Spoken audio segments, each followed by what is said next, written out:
We are going to bring aboard here in studio the Gator, Jason Smith. You got lots of people that are really happy to see you get this opportunity with the Edmonton Oil Kings. What was it about the Oil Kings job that appealed to you? Well, I think having gone through some conversations with Kurt and just seeing the lay of the land and talking to people that I knew in the league, it was obviously a great opportunity to come back to a place where I had some of the best years of my life up to that point, and family and friends around, and just the facility, and being in a place where I would be comfortable, and knowing people away from the rink. It was something great. And then just getting a chance to watch a couple games and kind of lead into the final parts of the interview process. You could see that the depth of the team and the possibility of where the team could go. As a coach, do you coach to score the next goal, or do you coach to stop the next goal from being scored? I always think that's the internal question that you have to ask every coach. Yeah, I mean, I think the game has really changed to everybody wants to score goals. But as I said today, I think for me, having a good F3 in the O zone and being able to track back to your D zone quick, have a good gap on your D, and then transitioning that puck on turnover. And then when you do end up in your zone, quicker you can kill that play and get to offense is going to be the best opportunity for your team to spend as much time in the O zone is where you need to be to score goals. I've told you this story before. We're joined by the new head coach, the Edmonton Oil Kings, Jason Smith. I played briefly against Mark Tenorti. He was down in Red Deer, and he was a beast. Like, he was a huge man, huge kid. I was my adult height at 12, but he was a big guy, 6'3", 6'4", and I'll never forget, you went rock'em sock'em robots when you were with Maple Leafs, and Mark could take a punch. His first NHL fight for Tenorti was with Bob Probert, and he ate 5 or 6 and hung in there and kept on swinging back. Do you remember just squaring up and going toe-to-toe with Tenorti? Because you had good hands and you were strong, but you were not as big as him, Jason. Like, he's 6'4" and 225, 230 pounds. Oh, yeah, for sure. I mean, every once in a while, I think my friends on social media will send me when it comes up on either Instagram or something, or as one of the better fights out there from the era when I played. I think it was a night to remember. I mean, I was a little worried when I first started. He definitely has a lot longer reach, but I managed to get a hold of him good enough and not get hit too bad, but managed to deliver a few too. Where did the toughness come from? Was it bred into you? Was there an expectation as a kid growing up? This is what it takes to make it. Like, where do you think? Because not every player is the same way, Jason. You know what? I can remember back to one instance when I was a kid. It was actually in the summer. It wasn't playing hockey, and I was playing baseball at a baseball game that night. And it was like mid-afternoon, and my brother got a flat tire on his bike, and I ended up changing it for him, and he spun the pedals on the bike right when my hand was still in there, and my finger went in and went around the crank where your chain goes. And that night I played ball and had a pretty good game. And you know what? I think sometimes when you have something else going on, it's kind of a counter-irritant, or just to take your mind off of thinking about the challenge of playing and the competition, that when you're focused in on something else, you can go out and play through pretty much anything, as long as I could go out and play and feel like I could contribute to the team and not be a negative factor. I always wanted to be out there. Who were the other Oilers teammates that you had of that era that had great pain threshold, that could were maybe throwback players? Oh, like Stevie Stais was a tough man. Ethan Moreau went through some stuff, I think. I mean, you can look, when I first got there, a guy like Bucky played because he played for the love of the game and to get out there and compete. He fought Dave Brown in his first shift in 1987. I'll never forget it. I was watching it at a bar in Clearwater, BC, going, what the is he doing? Like, he went right at Dave Brown, who at that time was, along with Bob Probert, they were 1-2 in terms of the heavyweights, and Brown was a cold-blooded assassin. And Bucky went in there and he ate a couple, and he'd fight anybody, wouldn't he? For sure. I mean, Bucky was the ultimate competitor and a great teammate. And then probably one of the other toughest guys I ever played with over the years was Kenny Danico.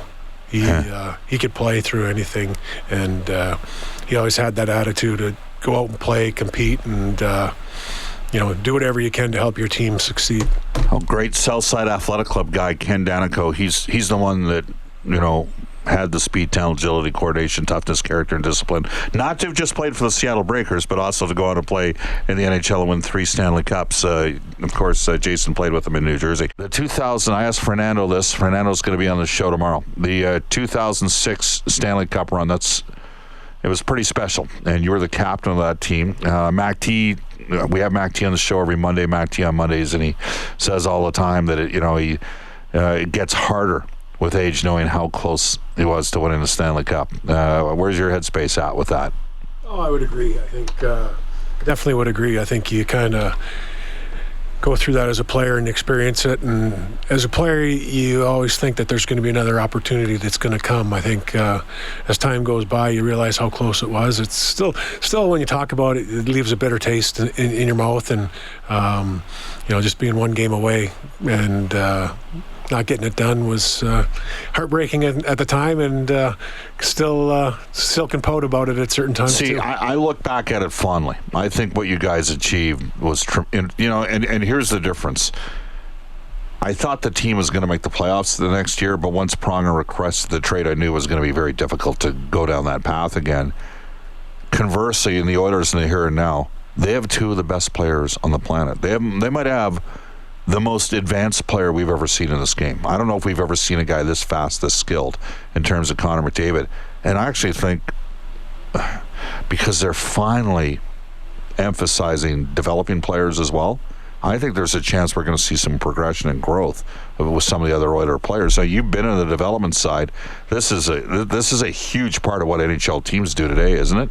Oh, for sure. I think you can look at some of the teams and the staff they have and how much attention do they pay to the young guys basically from the moment they're drafted to try to put the best players together, be able to add pieces to their roster at the right time, give the roster a boost, give a roster a jump, whether it's on the back end, whether it's up front with skill, or sometimes you just need a grit all around type guy to add to that mix. I think the teams spend all kinds of money, travel around the world to keep in touch with their players, set them up right away from the day they're drafted with nutrition programs, training programs, and try to take advantage of making picks, because I think all teams have realized that they know how important it is to bring players along, and you can always add to the mix, maybe by free agency or through trade, but developing your guys and having those to be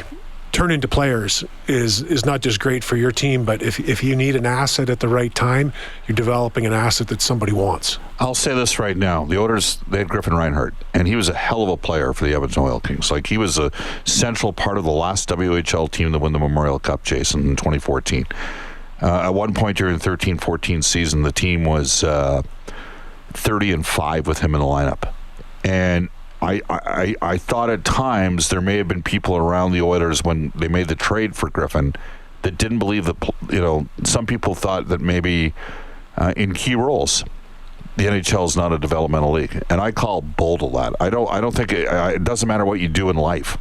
Like, I'm in my late 50s now, I'm still going to try to get better as a broadcaster, right? And I think that players, and I'm really excited to see what Connor Allen can do on the Oilers staff, because he's going to be in a development role and help working on skills. And I know that's going to be a big part of what the Edmonton Oil Kings are going to do. Obviously, that's part and parcel to what you guys are supposed to be doing at the junior level, is assisting the players in their growth and transition as they develop their game. For sure. I think, like in junior hockey, you have kids that are, 16 to 20 that are, a lot of them have dreams and hopes of making that step, but there's a long way in between that long way on that path, and there's only a handful of guys that are elite enough to make that step right away. There's steps through junior to get better. There's steps to put some time in the American League and develop. And I think the teams that have had success for a long time have made strides in development. And like I said, it's not always just about developing an asset for your team that comes and plays.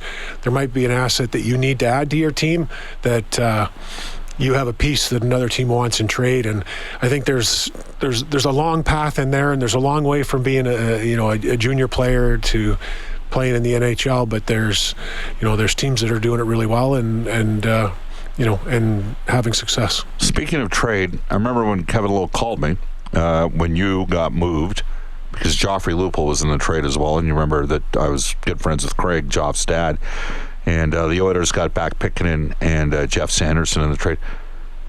Was that a tough day for the Smith household, given that you'd been the captain of the Edmonton Oilers to get and really put in roots here in Edmonton to get traded to Philly? Yeah, I mean, it was tough at the time. I think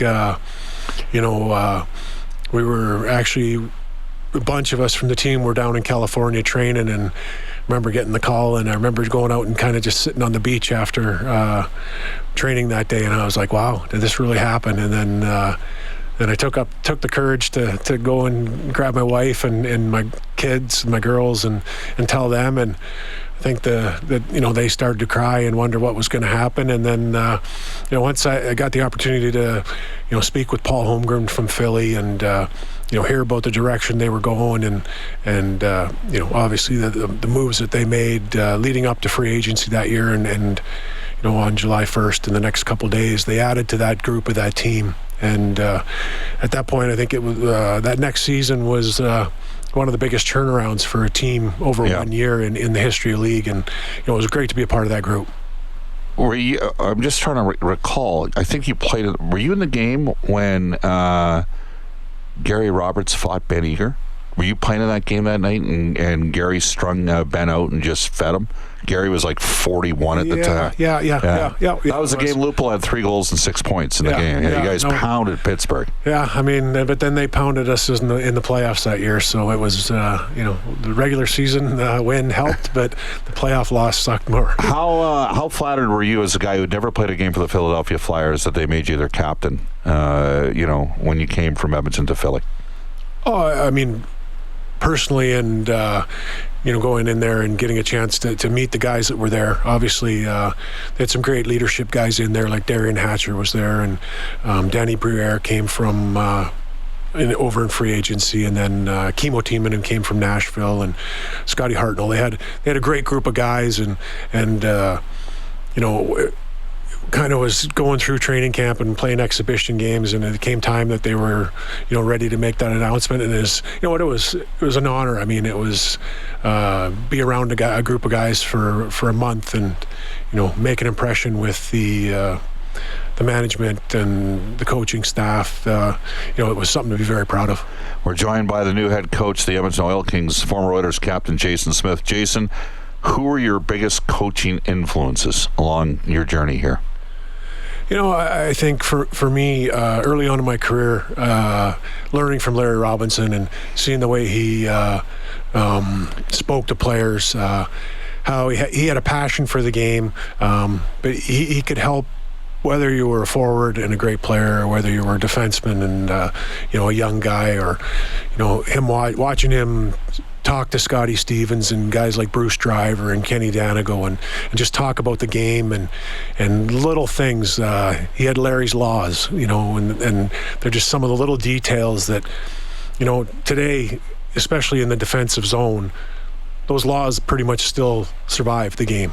Having a good stick, working from the inside out, having good position, getting back on the inside if you get beat, just little things that were things I took from him as a player, but also are some of the main things I believe in as a coach from that aspect. And being around Billy Moores and Mac T and Charlie Huddy here was a lot of fun. It was very special. They made the rink a great atmosphere to be in, and through the ups and downs of all the years, those are three of the greatest people and nicest men that I was around in hockey. They cared about the player, they cared about the people, and they wanted to push everybody to be better. And I think, learning that from those guys and seeing the way they went about their business on a daily basis is something I've kind of taken into coaching, and I've kind of grown on. I think I could say in Kelowna, maybe my first real head coaching job, there was times where maybe I got a little more excited than you need to, and it's a building block and a process, and really learned that mistakes are part of the game, and it's what you learn from the mistake and how we can take the next step to move on from that mistake and hopefully not repeat it and repeat it again. If you can grow and get better, mistakes happen in the game. There's not a lot of games that I would say are perfect games, and if we can learn from the little things, try to be a little bit better, that's kind of where I'm going with what I want to bring to the Oil Kings. And I think the staff I have an experience and are willing to learn and got a younger voice, which will help that message get through.